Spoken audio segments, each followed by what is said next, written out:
네, 안녕하십니까. 김우진입니다. 코로나 확산이 수그러들 줄 모르는 가운데 가을과 함께 돌아온 축제들이 있습니다. 여전한 방역 상황에 공연이 축소되거나 제한이 있지만 코로나 장기화로 지친 이들에게 공연과 무대, 예술을 통해 위로와 희망을 전하기 위해서라고 하는데요. 연극 한편 순수한 예술 작품이 전하는 웃음과 감동으로 마음 방역해보셔도 좋을 것 같습니다. 9월의 첫째 날 함께하는 생방송 더 인사이드 출발하겠습니다.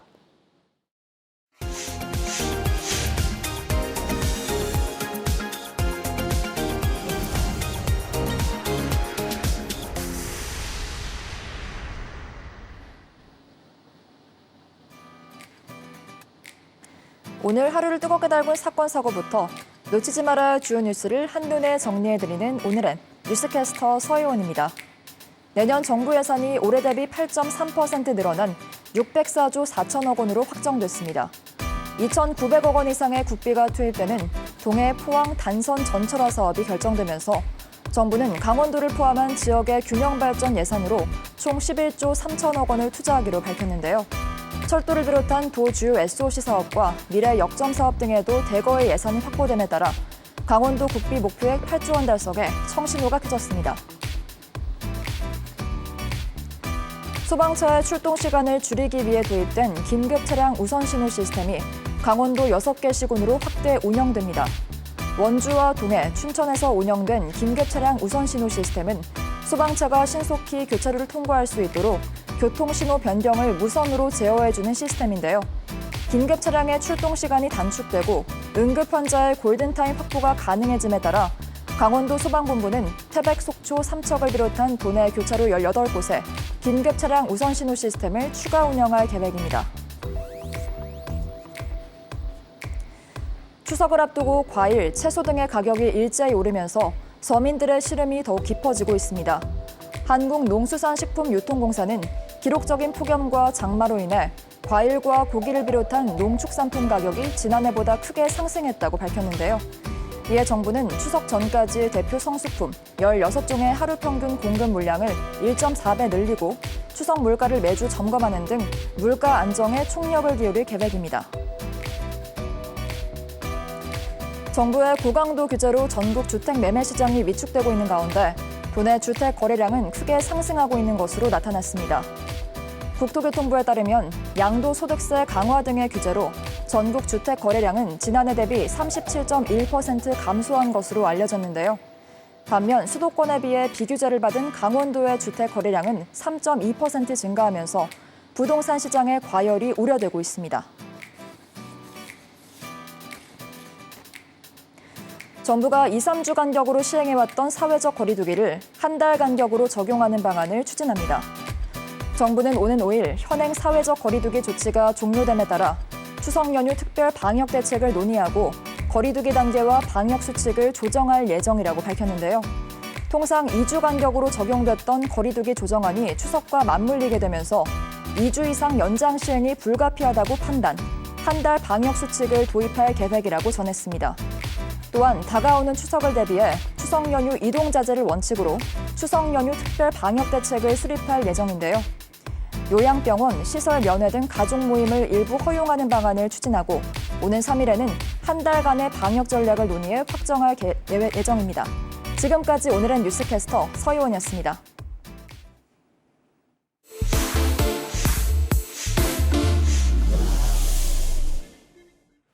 네, 이번엔 주목할 만한 이슈와 화제의 뉴스를 기자의 시선으로 정리해보는 뉴스 시간입니다. 최경식 기자, 어서 오십시오. 네, 안녕하십니까. 일일 코로나 확진자 수가 또다시 2,000명 선을 넘어섰군요. 며칠째 도내 코로나 확산세도 수그러들지 않고 있는데 집단 감염이 이어지고 있죠? 네, 강원도의 경우 지역과 장소 가리지 않고 산발적으로 확산세가 이어지고 있습니다. 예. 특히 집단 감염 사례가 속출하고 있는데요. 화천에서는 고등학교에서 확진자가 계속 나오고 있습니다. 최근에는 인근 학교로까지 번져서 학교발 확진자만 20명이 넘었습니다. 원주에서는 노래방과 교회발 염세 감염이 끊이지 않고 있고요. 강릉에서는 외국인 근로자 집단 감염이 다시 이어지고 있습니다. 또 홍천에서는 다방과 식당 등 다중 이용 시설을 중심으로 확진자가 계속 추가되고 있습니다. 최근 일주일간 추이를 살펴봤더니 강원도 평균 확진자 수는 35명으로 확산세가 좀처럼 꺾이지 않는 모양새입니다.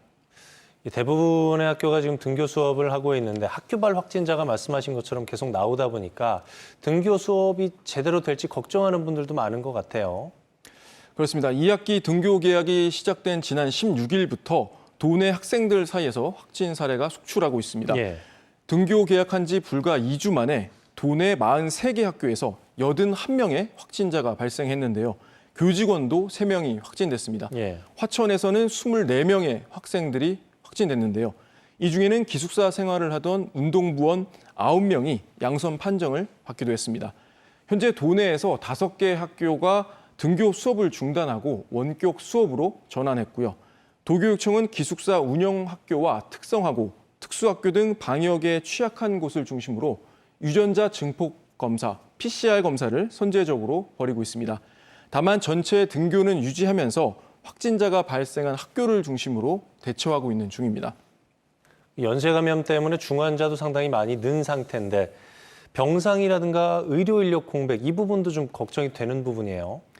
다행히 병상 문제는 아직 크게 우려할 만한 수준은 아닙니다. 예. 오늘 0시 기준으로 도내 코로나19 병상 가동률은 56% 정도를 유지하고 있는데요. 네. 중환자 전담 치료 병상의 경우 아직 절반 정도는 여유가 있습니다. 다만 중환자 치료 병상은 도내 28개밖에 없어서 중환자가 갑자기 급증하면 병상 포화 상태에 이를 수도 있습니다. 또 최근 경증 확진자가 계속 쏟아져 나오면서 속초와 고성에 마련된 생활치료센터의 병상 가동률이 치솟고 있는데요. 속초 생활치료센터는 현재 92%의 가동률을 보여서 여유 병상이 얼마 안 남았습니다. 또 고성 생활치료센터도 80%에 가까운 병상 가동률을 보이고 있습니다. 그런가 하면은 보건의료산업노동조합이 내일 파업을 예고하고 있는데 파업이 예정대로 진행이 될지도 궁금하고 만약에 파업이 진행이 된다면은 강원도의 대책이 어떤 게 있는지도 좀 궁금해요. 네, 보건의료노조와 보건복지부가 오늘 오후 3시부터 막판 교섭을 벌이고 있는데 아직까지 합의를 보지 못했습니다. 네. 아마도 이틀 전처럼 새벽까지 마라톤 협상을 이어갈 것으로 보이는데요. 전국 180여 개 병원의 간호사 등을 조합원으로 둔 보건의료노조는 지난 5월부터 정부에 간호사 등 의료 인력 확충과 처우 개선 등을 요구해왔습니다. 정부도 인력 확충 필요성에는 공감하지만 재정과 예산이 필요한 문제라면서 협의체를 구성하자고 제안한 바 있는데요. 만약 협상이 최종 결렬될 경우 강원도에서는 노조원 200여 명이 파업에 동참할 것으로 보입니다. 또 파업에 참여하겠다고 의사를 밝힌 병원은 강릉 의료원 등 도내 의료원 4곳과 민간병원 등 7곳으로 파악이 됐는데요. 강원도는 내일 파업에 대비해서 비상진료대책 상황실을 운영할 계획입니다. 노조 측이 파업을 강행할 시 코로나 대응에도 일부 차질이 우려되는 만큼 좋게 결론이 나오길 기대해 보겠습니다. 코로나19가 장기화되면서 의료진 물론이고 상인분들이나 시민분들 모두가 지금 피로도가 아주 한계에 다다라 있는 것 같은데 모쪼록 백신 접종이 좀 빨리 이루어져서 집단 면역 체계가 형성이 됐으면 좋겠습니다. 최경식 기자 잘 들었습니다. 네.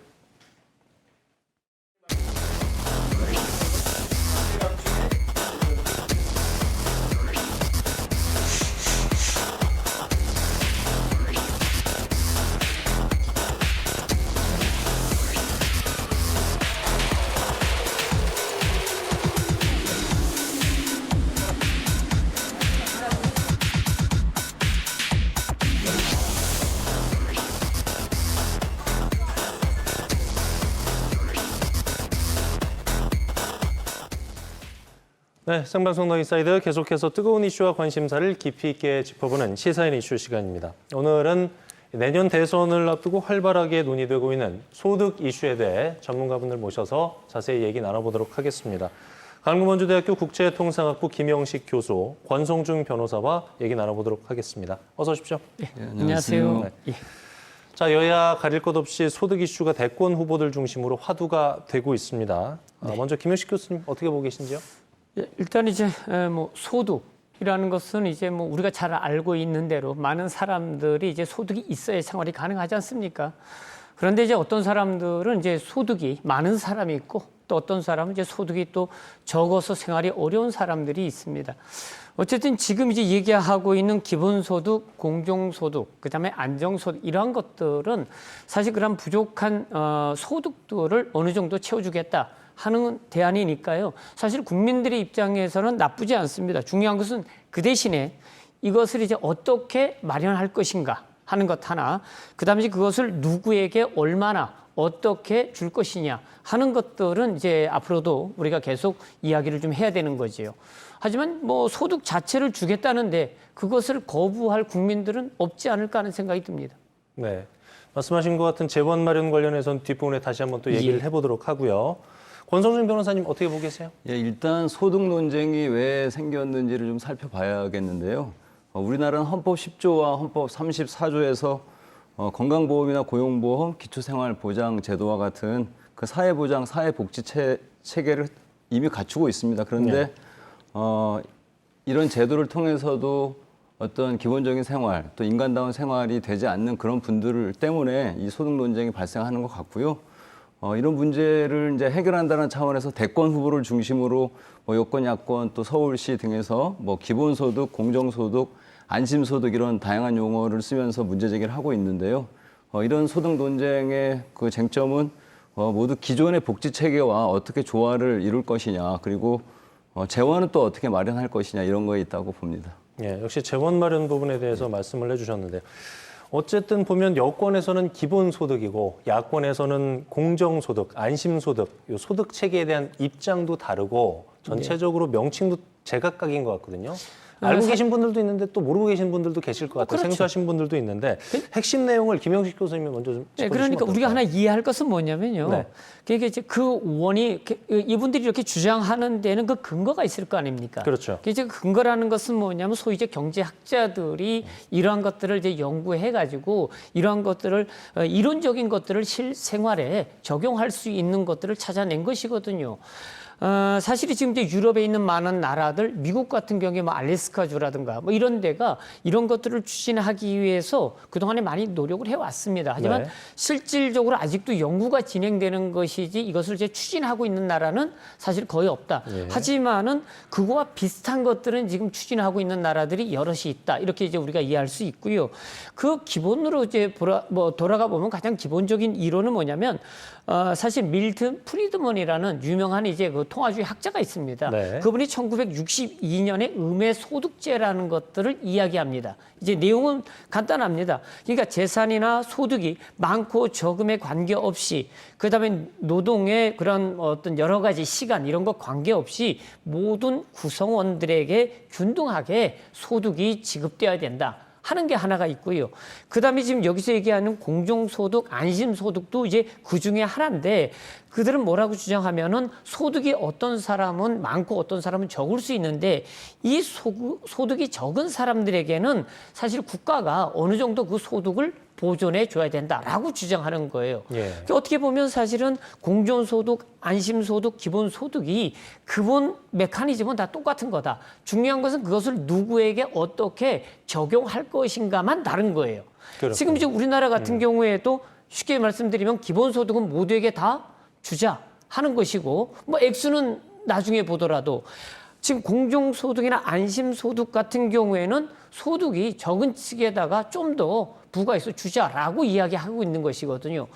어떤 것이 맞고 어떤 것이 틀리느냐 하는 것은 차치하고라도 그 기본적인 내용들은 다 소득을 늘려주자 하는 내용이다라는 거죠. 네, 그렇군요. 균등지급에 대한 것들은 바탕에 깔고 가는 부분인데 이제 대상에 그렇죠. 대한 부분들은 조금 논의를 더 해봐야 될 이게 부분이고. 5차 재난지원금 때 우리가 이해할 수 있는 게 뭐였냐면 모두에게 줄 것이냐 아니면은 몇 %에게 어떻게 줄 것이냐 하는 것들이 논란이 네. 됐지 않습니까? 그렇죠. 그래서 지금 88%, 뭐 어떻게든 구분이 됐든 간에 그들에게 지급하자라고 된 것과 어떻게 보면 비슷한 맥락이다 이렇게 보는 거죠. 네. 변호사님은 어떻게 보고 계세요? 일단 교수님께서 뭐 학술적인 내용들은 자세히 설명해 주셔갖고요. 네. 그걸로 대체하면 될 것 같고요. 지금 일단 그 대선 후보들을 중심으로 주장되는 기본소득 그리고 뭐 공정소득, 안심소득 차이점을 좀 보면 일단은 이재명 지사가 주장하는 기본소득은 전 국민에게 지급을 한다는 게 맞고요. 네. 그다음에 안심소득과 공정소득은 저소득층에게 주겠다 이런 내용이 맞습니다. 그리고 안심소득과 공정소득의 차이는 그 사회 안전망을 통폐합할 것인지 여부. 네. 그래서 유승민표 공정소득이라고 제가 이제 부르는데요. 이분은 기존의 복지 체계보다 받는 금원이 줄어들어서는 안 된다는 원칙 아래서 기초연금, 생계급여, 구직급여, 아동수당 등을 통폐합해서 이제 공정소득을 지급해야 된다 이런 주장을 하고 있고요. 오세훈표 안심소득은 기존의 복지 체계는 건드리지 말고 추가로 그 안심소득을 지급하자 이런 주장을 하고 있는 것으로 보입니다. 그러고 크게는 이제 지급 대상에서 좀 차이를 보이는 것 같은데 소득체계 개편 논의 중에서 빠지지 않는 게 이게 아까 말씀하신 김영식 교수님 잠깐 언급해 주셨는데 그 실효성, 현실성 부분을 지적을 많이 하고 또 근로의욕이 감소된다 이런 부분에 대한 걸 제기하는 사람들도 있거든요. 교수님 어떻게 보세요? 일단 이제 우리가 한 가지 좀 이해하고 넘어가야 되는 게 뭐냐면 소위 이제 경제학에서 얘기하는 이제 형평성에 대한 얘기거든요. 예. 형평성이라는 것들은 우리가 이해하는 것은 뭐냐면 모든 사람에게 다 똑같이 나눠줘야 된다라는 것으로 생각하고 있어요. 하지만 그것이 효율적이냐 하는 것들은 다를 수 있다라는 거죠. 예를 들어서 만약에 제가 이제 우리 학생들을 이제 50명을 먹고 수업을 하잖아요. 그럼 학생들에게 이번 학점은 제가 여러분들에게 다 A뿔을 주겠습니까? 습니다. 그러면은 학생들이 공부를 할까요? 안 할까요? 안 하겠죠. 안 하겠죠. 그죠? 예. 이것을 우리가 형평성, 공평성, 효율성 이런 걸 얘기하지는 않는단 말이에요. 하지만 똑같이 준다는 의미에서 형평성은 이야기할 수 있어요. 그럼 아니면은 내가 학생들에게 열심히 공부한 학생들에겐 좋은 점수를 주고 그렇지 않은 학생들에게는 안 좋은 점수를 준다라고 하면 사실 학생들이 열심히 공부해가지고 나름대로 차별화는 가져올 수 있다라는 거죠. 그런데 문제는 앞에 거는 형평성이고 그럼 뒤에는 형평성이 아니냐? 그렇지 않다라는 거예요. 뒤에도 열심히 한 학생이 좋은 점수를 가져가는 것이 그게 형평한 거예요. 근데 우리는 그것을 잘못 오해하고 있다라는 거죠. 이제 그러다 보니까 지금 이런 내용들이 나타났을 때 과연 n분의 1로 주는 것이 맞는 것이냐 아니냐 하는 것이 똑같은 문제로 나오는 거예요. 예. 무슨 문제냐면 지금 우리가 이 재원을 마련을 좀 이따 얘기하겠지만은 이런 재원 마련할 수 있는 것은 결국은 없는 사람들이 세금을 내는 게 아니라 있는 사람이 세금을 내는 거고요. 앞으로 그 재원이 필요할 때도 있는 사람들에게 세금을 더 걷어야 되는 거예요. 그렇잖아요? 그러면 내가 세금을 많이 냈으면 그중에 일부를 내가 가져가는데 또 국가가 줘야 되는 것이 마땅한데 그들에게는 주지 않는다. 이것도 형평적이지 않다라는 거예요. 그렇잖아요. 세금을 내가 많이 내는데 이 사람은 예를 들어서 세금을 10억 내고 나는 10억을 내는데 나는 못 받아요. 이것도 형평적이지는 않다라는 거죠. 네. 교수님께서 예를 들어서 설명해 주시니까 네. 이론적인 것들이 조금 시청자 여러분들께서 좀 자리매김하실 것 같다는 생각도 드는데 권성준 변호사님은 이 부분 어떻게 보고 계세요? 일단 교수님이 원론적인 말씀하셨는데 일단 현실을 좀 보면 내년도 예산이 604조 원입니다. 조금 전에 뉴스에도 나왔지만 5년 사이에 약 200조 원의 예산이 늘어났고요. 내년도 복지 예산이 200조 원을 넘었습니다.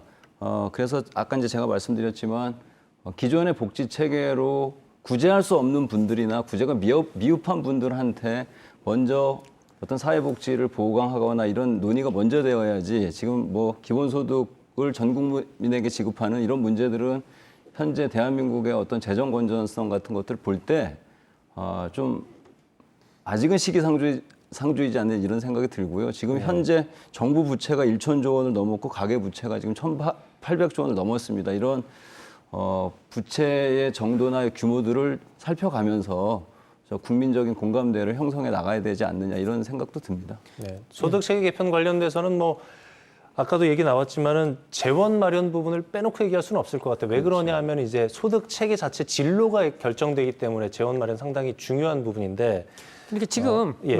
하나 더 짚고 넘어가면은요. 지금 이제 소득을 얘기를 하잖아요. 기본소득, 그다음에 공정소득, 안심소득.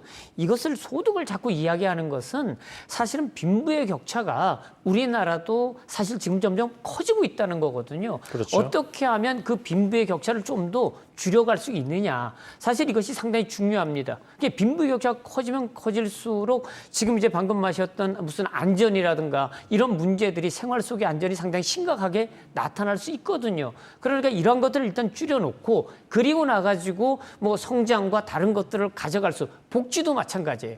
지금 같은 상황에서 이것이 계속 지속이 된다 그러면, 그러니까 기본소득, 공정소득, 안심소득 이러한 것들이 주어지지 않은 상태로 우리가 계속 간다라고 하면은 사실 복지 문제나 안전 문제들이 좀 더 위협받을 수 있다라고 지금 정치인들이 느끼고 있다라는 거죠. 이런 걸 내놓은 것은. 그러니까 그런 것들을 좀 정리하고자 하는 단계가 지금 우리나라에 아마 이 시점이 아닌가 하는 생각이 듭니다.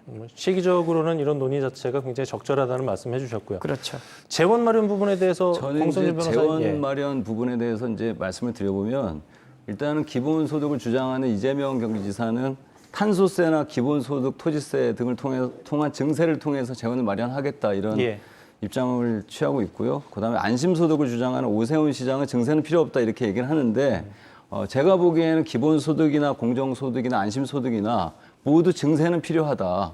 증세 없이 이런 기본소득 제도를 도입한다는 것은 좀 거짓말로 보이고요. 일단은 증세는 반드시 필요하다. 그러면 이런 증세를 제가 아까 말씀드렸듯이 예산이 지금 내년 예산이 604조 원 정도 그리고 복지 예산이 200조 원이 책정되어 있는 이런 현실에서 얼마 정도의 기본소득을 또 책정해서 국민에게 부담을 전가할 것이냐 이런 문제가 있고요. 그래서 재원 마련 문제에 대해서는 피해갈 수 없는 그런 문제다 이렇게 보고 있습니다. 네. 증세가 필요하다. 동의합니다. 예. 맞습니다. 근데 증세가 없이 어떻게 국민들에게 더 많은 소득을 나눠줄 수 있겠습니까? 그런데 상당히 위험하다. 2006년도에 캘리포니아 주지사 선거가 있었습니다. 예. 이때 이제 그 아놀드 슈왈츠네거가 공화당에서 이제 재선에 도전하는 그런 상황이었고요. 민주당에는 필 엔젤리너스라는 이제 사람이 후보로 등록을 해서 이제 도전을 하게 돼 있습니다. 캘리포니아주는요, 미국 전체 50개 중에서 가장 부채가 많은 주 중에 하나입니다. 근데 그때 이제 토론회를 하면서 마지막 토론회에 물어봤어요. 사회자가. 지금 이제 캘리포니아 주는 지금 부채가 많이 있는데 당신들은 어떻게 그것을 갚겠느냐라고 얘기를 했어요. 그랬더니 이제 필이 뭐라고 답했냐면 당연히 증세해야 되는 것 아니겠습니까? 라고 대답을 했어요. 그런데 아놀드 슈왈츠네거가 뭐라고 얘기냐면 저는 세금 증세 대신에 벌금을 많이 올리겠습니다. 이렇게 답을 했어요.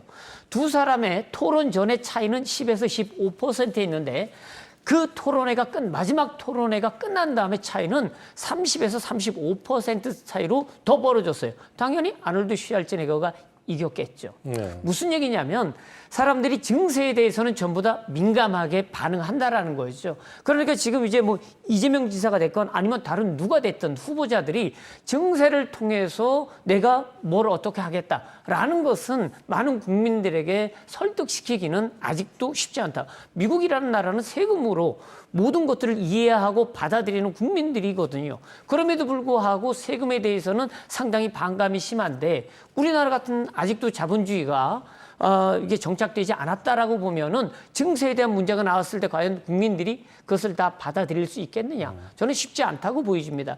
하지만 지금 이제 개인적으로는 이런 생각이 듭니다. 아시겠지만 지금 이제 60이 넘어가고 이제 70이 넘어가다 보면 아까 말씀드린 이 복지와 관련되는 예산이라든가 그다음에 여러 가지 그러니까 뭐 국민연금, 군인연금 이런 연금, 개인적 연금 성격 말고도 상당히 많은 정부의 지원금들이 존재합니다.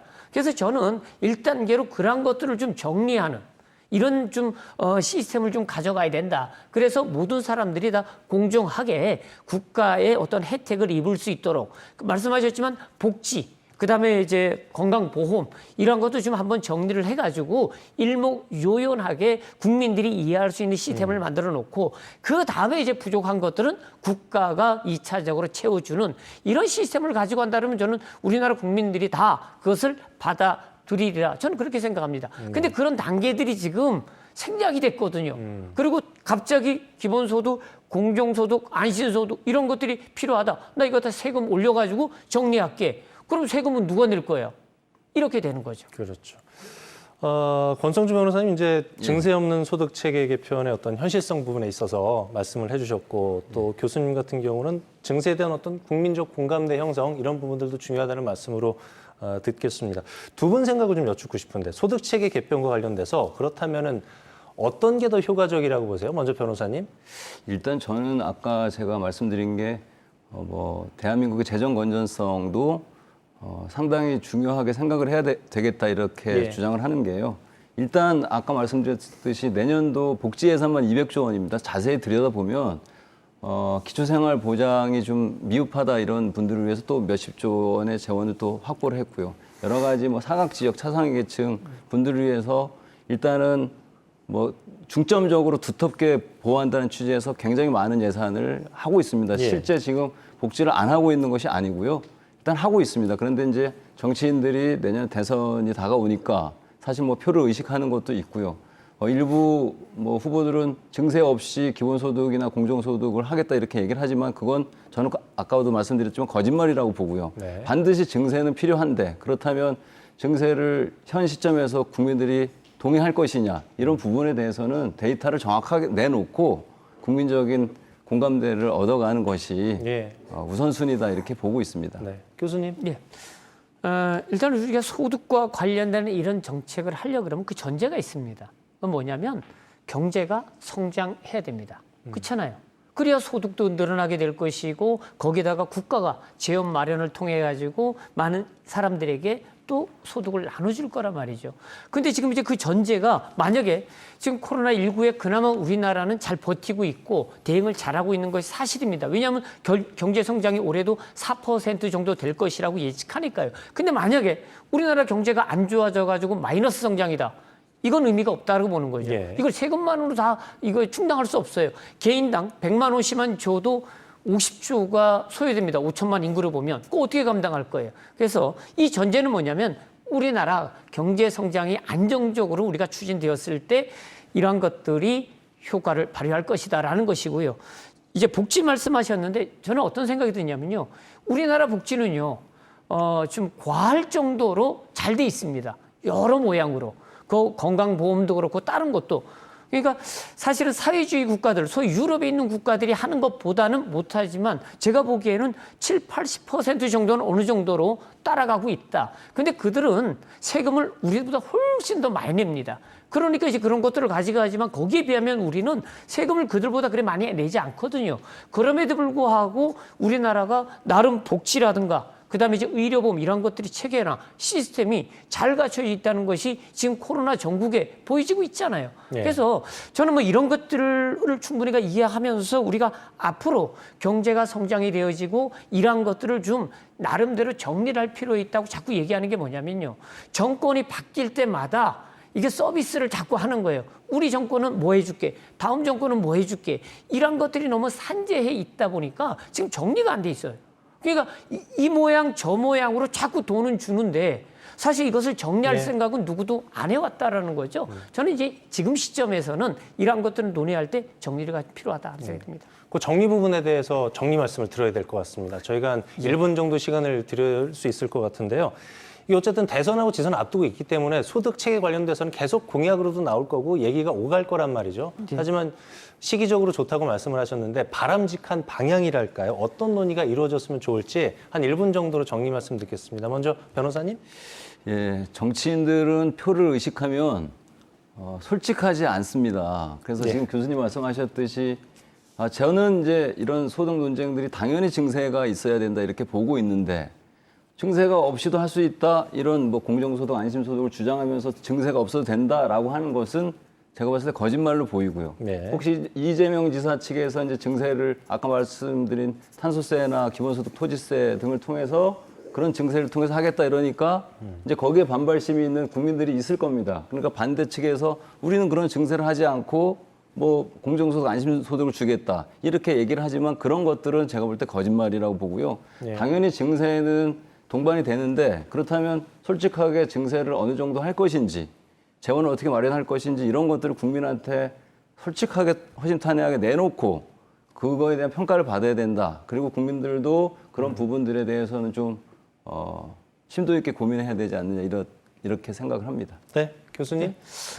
저는 이제 어떤 정책을 내세울 때 그 정책이 모든 국민들에게 다 적용이 되어지는 정책이어야 된다고 생각합니다.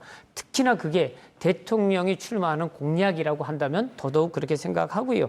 그래서 실질적이고 현실적인 지원 정책이 필요하다. 기본소득, 공정소득, 안심소득 다 좋습니다. 이거 나쁜 거 아닙니다. 그게 중요한 것은 말씀하신 대로 재원을 어떻게 할 것이냐 하는 것인데 그러한 것들도 기본 내용을 보면 소득 재분배와 관련이 있다. 그러니까 빈부의 격차를 줄여보자라는데 그 이제 포커스가 있거든요. 그러니까 저는 그런 쪽으로 정책들이 만들어져 간다라 그러면 모든 국민들에게 다 도움이 되지 않을까 하는 생각이 듭니다. 예. 뭐 대선하고 관련해서 지선 앞두고 여러 가지 공약들 나올 텐데 역시 검증은 국민의 몫이 아닐까 싶습니다.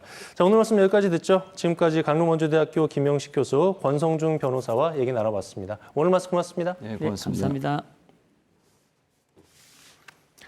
네, 생방송 더 인사이드 오늘 준비한 소식은 여기까지입니다. 저희는 내일 저녁 다시 찾아뵙겠습니다. 시청해주신 여러분 고맙습니다.